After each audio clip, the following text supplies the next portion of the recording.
Some stories aren't scary because they're violent. They're scary because entire cultures tried to hide them. Not censor them, not rewrite them. Erase them. These are stories that were never written down. Stories told only in whispers. Stories shared only with the wrong people. At the wrong time. Every culture has them. And once you hear them, you understand why. History isn't everything that happened. It's everything that was allowed to survive. For every myth you know, there are dozens that were deliberately buried. Not because they were false, but because they were dangerous. Dangerous to belief. Dangerous to order. Dangerous to the idea that the world makes sense. Every culture has rules about food, clothing, language, and ritual. But the most important rules, they're about what not to talk about. And tonight, we're talking about exactly that. Before books, stories lived in mouths, and some stories were never allowed to be written. This wasn't tea because people couldn't tea. Right, it was because writing them was believed to give them a dangerous permanence. Think about it. In many ancient cultures, stories weren't just entertainment. They were instructions. Instructions for the mind. Instructions for reality. A story wasn't just a tale. It was a blueprint, a piece of living code that could alter the person who heard it. That's why certain stories could only be told under very specific conditions. At night, during specific seasons, or only 2 initiated members of a group. Children were strictly forbidden from hearing them. Outsiders were never, ever told the full version. Only a simplified, safe for public consumption. Edit. The elders knew that once these stories were learned, once they were planted in the mind, they couldn't be forgotten. They became a part of you. And some things, once they become a part of you, change you forever. Across countless cultures, from the frozen north to the deserts of the south, one rule repeats again and again. Some names must never be spoken aloud. We're not talking about gods. We're not talking about demons. We're talking about things that are older than both. The belief behind this was elegantly simple and terrifying. Names give shape. Shape gives permission. To say a name was to do more than just label something. It was to acknowledge its existence, to pull it from the formless chaos and give it a hook into our reality. An acknowledgement, well, that invites attention. So, cultures created a lexicon of avoidance. They replaced the true names with titles, with careful descriptions. The one who watches from the trees, that which hears under the ice, the silence between thoughts.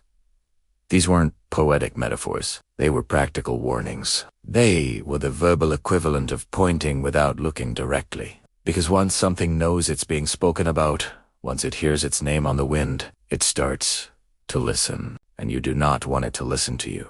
Every culture has places you're not meant to describe accurately. Not just dangerous places, like a cliff edge or a treacherous river. I mean, forbidden ones. Places where maps start to blur, where compasses spin, where the stories people tell about them deliberately contradict each other. You'll notice the details never quite align. Mountains that people don't climb. Not because they're too high, but because the path changes. Forests that people don't enter twice. Deserts that experienced guides walk around for days instead of taking a direct path through. The stories from these places, passed down through generations, always say the same thing. It doesn't look the same when you return. They describe a landscape that feels aware. A path that was there a moment ago is now gone. A landmark you used to navigate has vanished. But the more chilling part is what they say about the people who do manage to come back. Some people return, but they aren't the same. The person who walks out of that forest isn't the same one who walked in. Something got left behind, and maybe, just maybe, something else came back with them. Finally, we come to the most unsettling category. Rituals that were never meant to finish. Think about that. Most rituals are designed with a goal in mind, a harvest, a healing, a blessing. But some rituals were designed not to be completed. They begin, but they must be interrupted. Chants are recited, but the final verse is never spoken. Elaborate preparations are made, but the final, activating step is never performed. Why? Why create a process only to sabotage it because completion was believed to open something? These weren't prayers. They were rehearsals.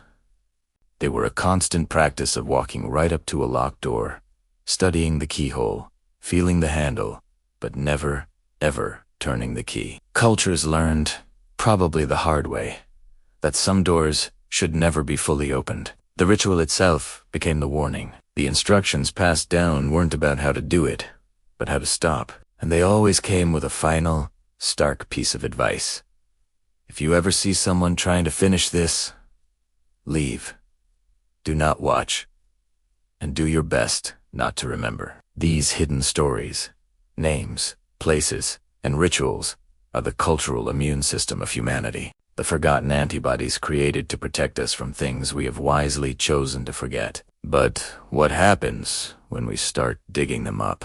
Not all forbidden stories were hidden from everyone. Some were reserved for a very select few.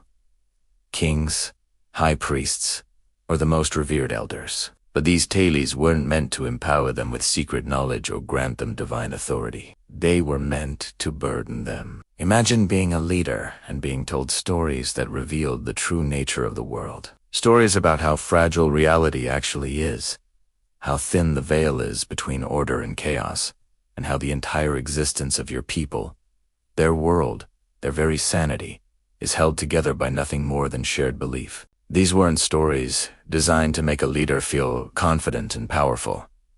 They were designed to make them feel careful. They were a constant, chilling reminder of the immense responsibility they held. Because if you know just how easily the world can be torn apart, you're far less likely to be the one who recklessly starts pulling at the threads. You don't make rash decisions. You don't start needless wars. You don't push the boundaries of what is socially acceptable, because you know what lies just beyond those boundaries. You understand that your job isn't to conquer the world, but to carefully maintain the delicate illusion that keeps it from collapsing.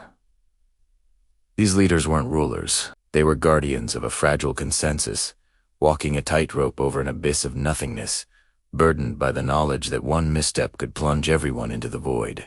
Now, you might be thinking that in our modern, scientific, enlightened age, these kinds of forbidden stories have vanished, relegated to the dustbin of history alongside ancient superstitions. But they haven't disappeared. Not at all. They've just been rebranded. They've shape-shifted and found new homes under safer, more palatable labels. They've become fiction, symbolism, or what we now call psychological metaphor. Think about the movies, books, and video games that truly mess with your head. The ones that leave you questioning everything long after the credits roll.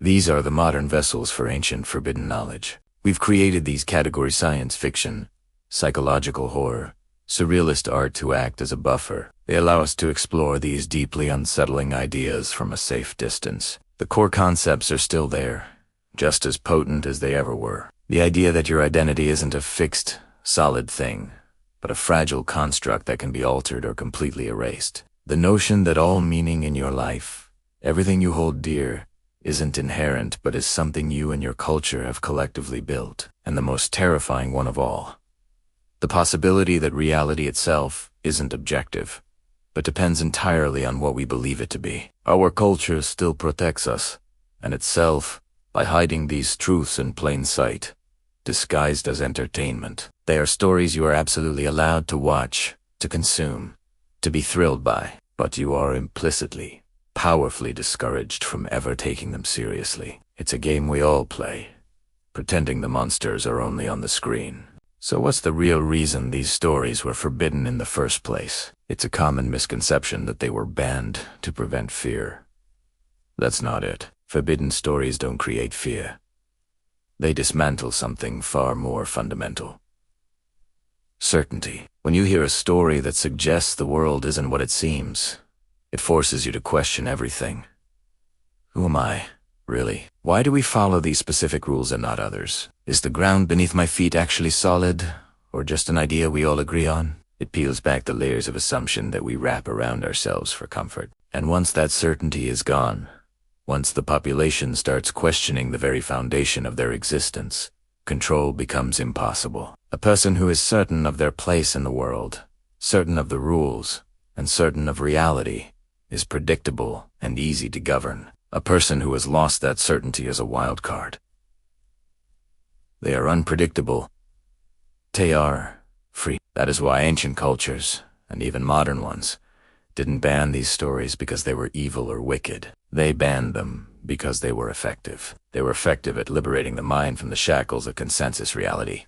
And a liberated mind is the one thing no system of control can ever truly contain. They weren't dangerous because they were false. They were dangerous because they might be true. Let's distill this down to its core. Every culture you've ever known, from your national identity to your family traditions, has one primary function.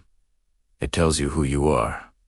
It gives you a name, a role, a set of beliefs, and a map of reality. It provides certainty. But the forbidden stories, the ones whispered in secret or hidden in our fiction, they don't give you answers. They ask a single, profoundly dangerous question. What if you're wrong? What if the world is so much thinner than you think? What if all the social rules, the laws, the morals that govern our lives only exist because we all tacitly agree to follow them, and could vanish in an instant if we stopped? What if reality isn't this solid, objective thing, but a dream we are all having together? Some ancient cultures stumbled upon these truths. They looked into the abyss and understood the implications, and they made a conscious decision that these truths were simply too heavy for the public to carry. So they locked them away, not to be cruel, but perhaps to be kind. They chose the comfort of a stable lie over the chaos of an unbearable truth. There are stories you were never meant to be taught in school. Stories you were never supposed to hear. Not because they weren't true, or because they were just silly myths, but because they worked. They had a tangible effect on the human mind.